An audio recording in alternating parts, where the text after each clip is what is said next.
Hello, Christian, and all of the YouTube viewers here in Christian's channel. My name is Kurt Kearley, and I am the founder and director of an organization called the Rise Raptor Project.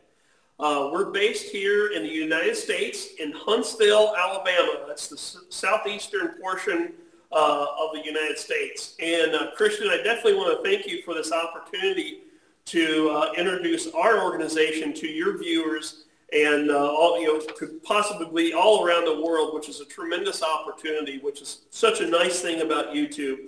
We can all come together. And also I want to definitely say thanks to the work that you've done in your work with the Hawk Eagle up there in Canada. And because of that, you have really brought a lot of people together that have never known each other. So it's a tremendous work. So I thought I would give you a little bit about my background first. I was born in Missouri, actually, and I started out in Missouri. And I've always had a respect for wildlife and nature. As a kid, I used to do a lot of riding bikes, going in the creeks, catching crawdads, looking at birds. And maybe one of the things that started my interest in birds in particular was when I lived in the St. Louis area was a crow. This crow had been raised by somebody and it became human imprinted. Well, when I was very young, probably about 3 or 4 years of age, that crow used to come see me. And it was because of that particular crow, I've always been fascinated with birds. Even though the crow is physically long gone, every day that crow is with me, and to some extent, I credit that with starting and really enhancing my view of birds and interest in wildlife. Raptors, as our name obviously is Rise Raptor Project, and as the name suggests, we specialize in raptors or birds of prey.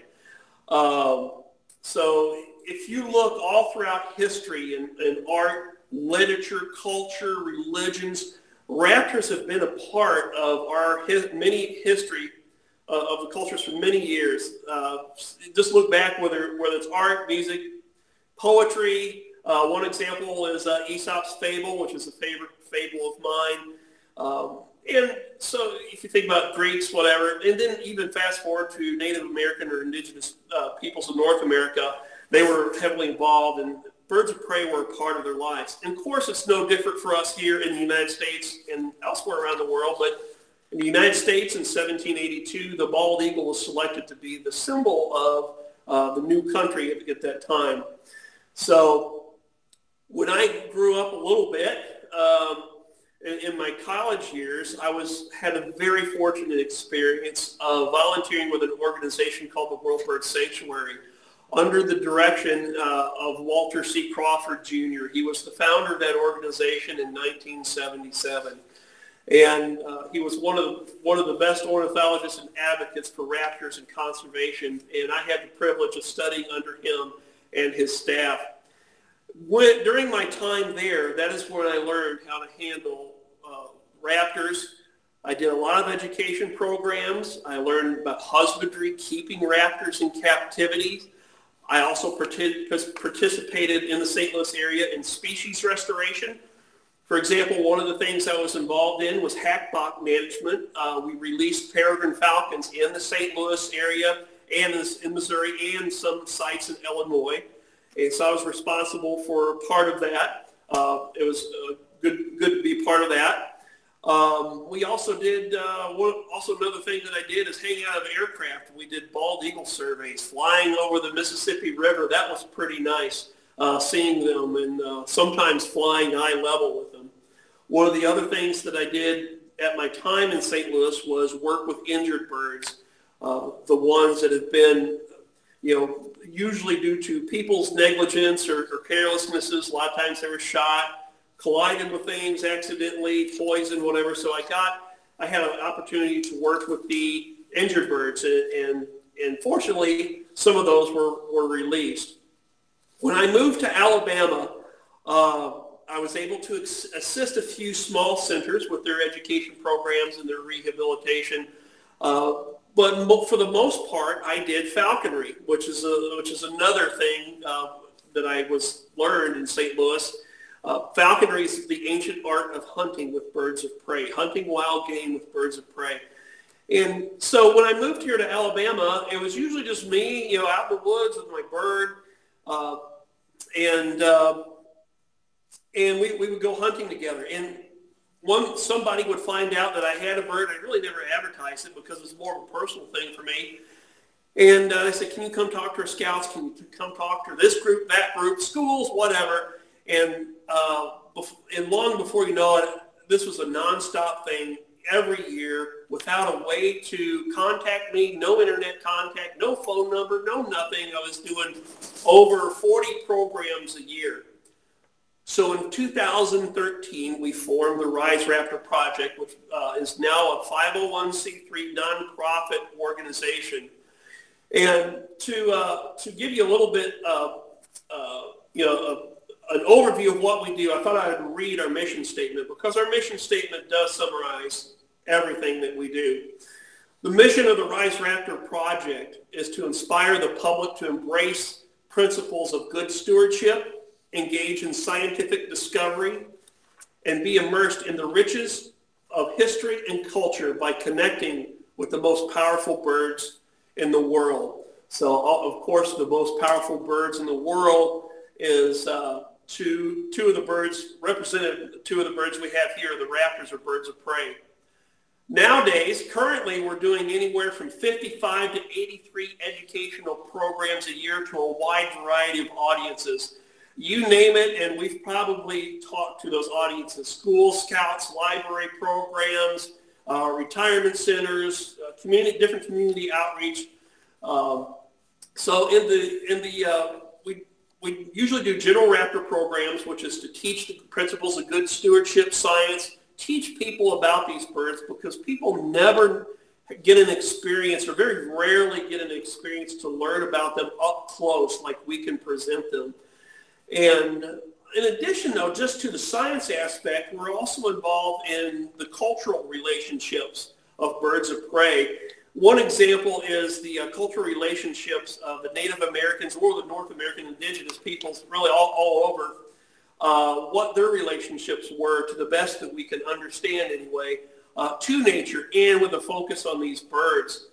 And for example, Sassy, at this time I definitely want to introduce my friend Robin Harris, and she is holding Sassy. Now, Sassy is a red-tailed hawk. And one example of red-tailed hawks integrating with Native American cultures comes from the Sioux tribe. Many people will recognize the Sioux warrior Crazy Horse. Well, in Crazy Horse's life, they were red-tailed hawks were what Crazy Horse's medicine and his spirit guide throughout his life. So that's just one example of how the things that we teach, how these birds have been integrated into their lives. So anyway, we'll talk a little bit about Sassy here. Of course, Robin is a good friend of ours. She's an excellent raptor trainer, but more than that, she is an outstanding horseman, horse trainer. And so a lot of times we get the opportunities to mix horses and raptors. Sassy, now, to your viewers, Christian, Sassy might actually be could be identified as the red-tailed hawk eagle. Of course, your viewers will know what we're talking about when we say the hawk eagle, the baby hawk being raised, red-tailed hawk being raised by eagles. But anyway, she is a red-tailed hawk, a very common, one of the most common raptors in North America. Now, as Robin is showing a close-up of Sassy there, I want to mention that everything that we do under Rise Raptor Project, the birds that you see here, whether they're alive or the presentation items, the static preserved presentation items, all fall under United States law, primarily the U.S. Migratory Bird Treaties Act, signed back in 1918. And so we are authorized by the United States Fish and Wildlife Service and the state of Alabama to have these birds and to conduct education, and everything we do, all the activities are governed. So definitely wanted to say that. And so Sassy Sassy came to us. She was found. Somebody posted, of course, the good thing about YouTube now, somebody posted a YouTube video of a hawk flying in the middle of a suburb, swooping to somebody, and it looked like what she was doing was food begging. She wanted food. And long story short, the people really didn't know, but they did call some falconers groups, and Sassy was eventually recovered, which was this bird. She was found. She flew into somebody's garage, up on a shelf, and she was sleeping when a guy walked in. So that's highly unusual. And for a truly wild red-tail hawk, this doesn't happen. So just by observation of her behavior and the circumstances, and of the fact that she had some crude leather straps on her legs, we knew that she was an escapee from somewhere. And even after broadcasting trying to find her owners, we couldn't find them. So anyway, that wildlife sent her to me. And so she travels with us with education programs. Now Maximus here, this is Maximus, a Eurasian eagle owl. A lot of people might think he's a great horned owl, which would be a good guess, but the Eurasian eagle owls, as their name suggests, are from Europe and Asia. He's one of our education birds. He came to us in 2011, where we got the very rare opportunity to raise him as a chick specifically for education. Now, by law, he cannot be released to the wild since he's not a native species, but widespread in Europe and many parts of Asia is where they're from. Now, as their name suggests, their location, but it also suggests something about their size. When you're talking eagle owls are the largest owl species in the world, and the Eurasian eagle owls are probably if not the largest species. Now, to give you an idea of the size of Maximus, an eagle owl versus a great horned owl, which he looks like, what I have in my hand here is a preserved foot. This is one of the specimens that we take around to show kids that, they can touch it, get up close to it, whereas, in real life, they can't touch the owl, a living owl, but they can touch our preserved specimens. And what I wanted to show the viewers is the size of these feet. Now, the males, as a general rule, among raptors, are smaller than the females. It's true with eagle owls. Maximus weighs about 4 to 5 pounds, somewhere fluctuating in that range. The females will weigh larger. Maximus is larger, being a small eagle owl, he's larger than the largest great horn. This great horn foot next to Maximus's foot, you can kind of get an idea of the size difference between the great horned owl and the eagle owl. There's really not much size overlap here. So when you're talking about eagle owls, if eagle owls were trucks, this would be like driving the big rig of owls. So anyway, so Maximus is definitely a big celebrity, as we and definitely does a good job of teaching our audiences about raptors. You also asked about my experience with bald eagles. When I was in St. Louis studying under Walter Crawford, I had the great experience of working with their entire collection of birds. And of course, there are many bald eagles, many golden eagles. I worked with them in an education setting as well as a rehab setting. A lot of times we would get those huge northern birds coming down during migration. They would get in trouble, and we would take care of them there. So I did a lot of rehab, a lot of reconditioning, trying to condition them, release back to the wild. And of course, did work with the education birds, where we took the eagles around and gave people that up-close experience. I did one of the photos that of me is of here in Alabama. The closest rehab center is several hours away, so there's not a lot of people around here that know how to really care for these birds medically and all that. So sometimes I will get calls from other centers and run rescues, basically being an emergency and a nurse all at the same time, doing initial rescue and getting those birds to the correct permanent rehab facilities. So that's a little bit about us. You asked a little bit about what our vision is. So our vision really at this point is to continue and improve and enhance on our mission statement, which we read earlier. The key to Rise Raptor Project is in what it actually stands for. RISE is an acronym that stands for Raptors Inspiring Stewardship Through Education. We think education is really the key. Walter Crawford said, education is the key to environmental preservation, and that's true. If people don't know what's out there, they don't understand how our environment works, understand the basics of how complex and interrelated the species are, it's going to be difficult for those people to make good informed decisions and take action to do those things to preserve our environment. The other thing is scientific initiatives. What will be venturing out hopefully fairly soon, maybe this year or next year, is starting to address environmental issues by doing some science research. One of those research projects involves, hopefully, if we can get the permitting, is releasing American kestrels. Now, as many of your viewers may know, that American kestrels have been observed to be on decline generally throughout North America. There's a lot of hypotheses why, but no one really knows why.